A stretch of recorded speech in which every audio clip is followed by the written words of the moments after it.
Ну а сотрудники ГИБДД Якутска за минувшие праздничные выходные остановили более полусотни пьяных водителей. С участием нетрезвых автолюбителей произошел ряд ДТП.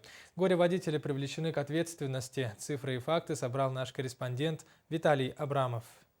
Проблема управления автомобилем в состоянии опьянения остается весьма актуальной для нашей республики. В текущем году только в Якутске и его пригородах составлено 2781 административный материал с пометкой АО и 35 ДТП, в результате которых пострадало 39 человек и 2 погибли.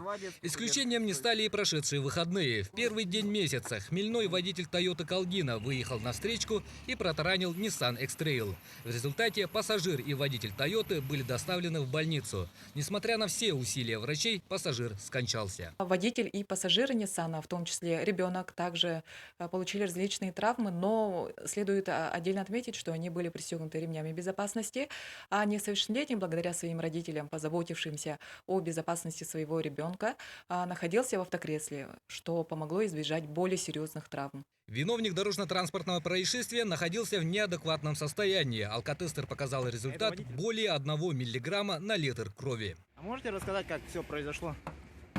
К сожалению, это не единственный случай. В результате массовых проверок в столице республики за выходные дни было выявлено 57 нетрезвых водителей. Но кроме юридической ответственности существует ответственность перед самим собой и перед родными и близкими. Все мы участники дорожного движения, и пока на дороге есть равнодушные, сводки о дорожно-транспортных происшествиях будут фиксировать все новые жертвы. А по всей республике было зафиксировано почти 200 правонарушений. Было выявлено 197 нарушений правил дорожного движения. В том числе задержано и отстранено управление 10 водителей в состоянии алкогольного опьянения, 19 водителей задержаны за нарушение правил перевозки детей. Госавтоинспекция в очередной раз обращается к якутянам с убедительной просьбой быть неравнодушными и оказывать содействие в борьбе с грубыми нарушениями ПДД и незамедлительно сообщать о фактах нарушений в дежурную часть. Виталий Абрамов, Василий Слепцов, НВК Саха, Якутск.